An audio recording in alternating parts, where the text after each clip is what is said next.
the Let's Get Tonbridge and Malling Digital as part of this special ReferKent spotlight session being delivered by our colleagues from Digital Kent. So I will hand over to Jake, Doris, Becky and colleagues to take you through the presentation. Thank you. Thank you, Mark, and thank you everyone for joining this morning. As Mark suggested, my name is Jake Huggett. I'm a Senior Project Officer within the Digital Kent team. And I, alongside Becky, Doris and Georgia, will be presenting today to talk to you about the Tonbridge Malling project that we have running within Digital Kent. I'm quite heavily involved in it alongside my colleagues, but yeah, and we've also got a question session at the end. If anyone does have any questions or comments, please feel free to kind of note them down and then we can go through them at the end, because the slides after might answer your questions for you. So what is the project? So we received some funding from Tonbridge Malling Borough Council through the Business Rates Retention Pilot Programme and UK Shared Prosperity Fund to grant eligible residents some digital skills and hardware support. So we can offer gifted digitally excluded residents hardware which are currently 2-in-1 laptops and digital skills development sessions to support them in becoming digital. This is only eligible to Tonbridge and Malling residents, as it says on the tin, but yeah, so this is to support them in becoming digital, and we run this scheme through Digital Kent. Okay, so who is eligible? We have got, it's quite a broad amount of people that are eligible. As Jake said, it is people that are primarily that live in the Tonbridge and Malling district or borough. There are 3 different kind of angles that they can become eligible. So there's the financial hardship stream, the employment stream and the NEET. So they all have to be digitally excluded, which means they are potentially don't have the hardware, don't have a laptop, they might not have connectivity, they might not have the skills to use the hardware. They have to be 16 or over. They have to, as they live in Tonbridge and Malling. So for that financial hardship, they have to be in receipt of means tested benefits or have a household income of less than 40,000 before tax. For the employment, they have to be seeking, they have to either be unemployed or seeking employment to receive a laptop. And for the NEET stream, they have to not be in education, employment or training or looking to get into training. Oh gosh, I was going to say something else there that was important.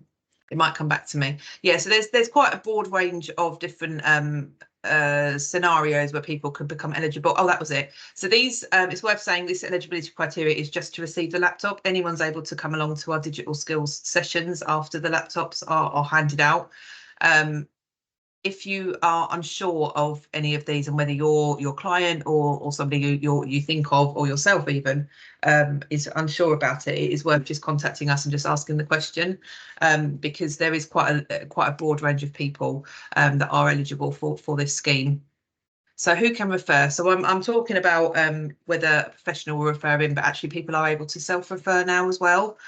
So they can refer themselves or be referred into the scheme by a professional. So professional, when we talk about professional, it's somebody like I don't know, a teacher, a doctor, a social worker, anyone like that, a social prescriber, anything like that, will be able to refer in. But patients, residents, sorry, can refer themselves in as well. You can tell that I'm working on an NHS project because I keep referring to people as patients, but residents, I should say. So if you are a professional and you're looking at referring someone in, you need to gain consent for them, because we are taking personal details from that resident. We do need to have them agree that they're happy for you to share that information. Our Digital Kent website has a consent form which we're happy to share after this, that you can just get them to sign when you have referred somebody. If they're referring themselves, they're automatically given that consent. Alternatively, we can gain that consent at the time that they collect their laptop, but ideally if that's done beforehand, it makes it much easier for us. It's just worth mentioning. The referral process. Do you want this one, Jake, or shall I do this one? Yeah, I'm happy to take this one. Yeah. Okay. So as Becky rightly suggests, the the referral process is it's an online form that can be done through the Digital Kent website, and on the last slide we've got the link directly to that, and all the eligibility criteria and everything you need to know about the project is on our website under the Tonbridge Malling project. So the referral process is obviously the application will be submitted through that online form. There's a number of sections to the form. It asks about income, kind of current situation, but also allows for questions around digital skills and internet access, so that if, for instance, it was identified that there was a skills gap, then alternative skills offers are available to them. But also, if they were to say they didn't currently have internet access, we can then look to do a referral to one of our other schemes if they're eligible, in order to get a SIM card which would give them connectivity at home. And for instance, as we're part of the financial hardship programme, if they identified that maybe they're on low income and they would be eligible for kind of household support fund if that's running, or other projects, we will look to do those referrals should the client want that, because obviously it's about having a holistic approach about supporting them in all ways, and whether that be digital or more rounded support. So once the application is received, each application is individually assessed against our criteria by one of our colleagues, and this process will usually take up to 10 working days, but we try and do that as quickly as possible. It might be that we need to ask for further information about the client to make sure they are eligible, and there are sections around showcasing what the benefits are, and it's really important that with the referrals that section is filled in and really given the detail about what the impact will be, because all of this project is about being able to measure the impact and how much that laptop would be used in those skills development sessions. So obviously step 3 will be, if successful, we will then contact both the referrer and the beneficiary to confirm that the laptop has been approved or the referral needs further detail. And if it has been approved, they will be given a link to book into a laptop collection session. We'll talk a little bit more about what the laptop collection session is in a moment, but in a nutshell, they'll need to book in and attend a 2-hour laptop collection session in a local area within Tonbridge and Malling. And like I say, my colleague Doris will be talking about that. Then after the laptop collection session, they will also be offered to book into follow-up digital skills development sessions, which once again, Doris will talk about on the next slide. But these will go into a number of different subjects and really help with using the device and really getting the most out of using a digital device that they've been gifted. So let me pass over to Doris. Okay, so the laptop collection session, essentially it allows us to support the beneficiary in getting that initial laptop set up. So we turn it on, we get them logged on, make sure that obviously everything's working. We support them with just the basic digital support in that setup process, and we also discuss any accessibility requirements, because a lot of the kit that the laptops we provide have got quite a few features that will support people. So we get that all set up for them. And then with regards to the support sessions, so these are a follow-up, and they do go along the lines of the government essential digital skills framework.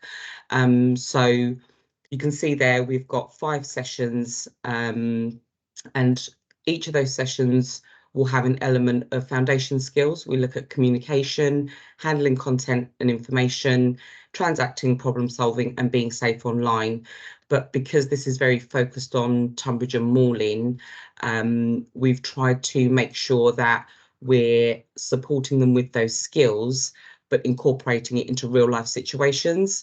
So, for example, session 2 is around sort of problem solving, communicating, and we wrap that within how to download and use apps, including the Tonbridge and Malling website and the NHS apps. Then we look at online safety and passwords. So everything that we're doing is just trying to ensure that people are gaining those skills, but also able to relate them to real world situations, so that when they leave the sessions, they've got something a little bit more tangible than just saying, you can do this, you can do that. Thank you, Doris. And just just on the point there around the laptops, just to kind of confirm the 2-in-1 laptop. What that means is that the device can also be used as a tablet, so the screen can be bent the other way in order to make it a tablet. So it's a touch screen, so therefore it can be used as a laptop or as a tablet, which is where the 2-in-1 bit comes in. And they're really good laptops because I've seen a few of them. So okay, does anybody have any further questions or comments about what we've said on this project? As you can see, the website link to find the Tonbridge Malling project is on the screen. We've got an email address that anyone feel free to kind of reach out to, but all of our communication is monitored through that, and that's where the confirmation emails, if you're approved for a laptop, etc., will come from that email address, and we've got our local phone number on there. So thank you. And I can see, Kath, you've got your hand up, so feel free to ask a question. Yeah, this sounds really great, really interesting. How long is the scheme running for, first off? Good question. So at the moment, the project is running until the end of August, but that is subject to meeting the targets and meeting the numbers. So that project could potentially be extended. But yeah, at the moment, we're running till the end of August. Okay, great. And are the skills sessions face to face? Yes, they are indeed face to face. Yeah, we're looking at maybe a hybrid model, but initially we do want to do this face to face because we feel like there's much more benefit in that. Thank you. I can see a question in the comments from Holly, saying, would you cover housing applications, UC journals and online banking? In session 1 to 4, probably not. Online banking will be covered in the I can't remember the title of the session, in session 4, but the fifth session is an open session for additional support. So that would be the one where actually we could cover a much more broad, people could sort of bring forward the things that they want to cover. So there is potential for us to do it there, but it's just not set in sessions 1 to 4. Right. Is there any other questions in the chat, or is because I can't actually see the chat where I'm sharing my screen, or does anyone have any other questions that they would like answering? Hey, so I think your presentation has obviously been informative, so that's limited out of questions. So I think people have got all the information they need. So thank you very much to Doris, Becky, Jake for coming along today and providing us with the information on Tonbridge Malling project. Just to confirm again the timeline and the sort of cut-off point, please. So at the moment, the project is due to remain live until the end of August of this year. So at the moment, that's our timescales, and there'll be a number of laptop collection sessions scheduled throughout that time across the Tonbridge Malling district, but also the digital skills development sessions will be going in the diary, and they will be targeted areas based on where the referrals are coming from. And Holly, you've got your hand up now, so please fire away. Hi, I just wanted to quickly ask, so the referral is to get the laptops. If I want to just for my clients to go to the courses, can they do that without the laptop, or is it just for people with the laptops? Great question. But so no, the skills development sessions, they still have to be Tonbridge Malling residents, but it doesn't have to be linked to a referral for the laptop. The skill development sessions will be able to be booked via the website as and when they're live. We will send the link round and I'll share it with Mark to share around to all you guys as well. And then then you can just book them straight in through that. So that wouldn't need to be a full application process. That would just be a case of booking in, providing they're in Tonbridge Malling district. Perfect, thank you. Okay. And just one final thing for me then, Jay. Are you able to send me the slides, please, so I can share them along with the recording? Very much. Yep. Very, very happy to send slides, Mark. Excellent. Okay. Thank you very much then. So, yeah. So thanks again to the digital team. As as I said, recording will be available on our YouTube channel. We'll also share it via our other social media platform, LinkedIn, etc. So yeah, so thank you very much everyone for joining today, and I hope you found this session of use. Thank you. Thank you. Thank you. Thanks, Mark. Thank you. Thanks, bye-bye.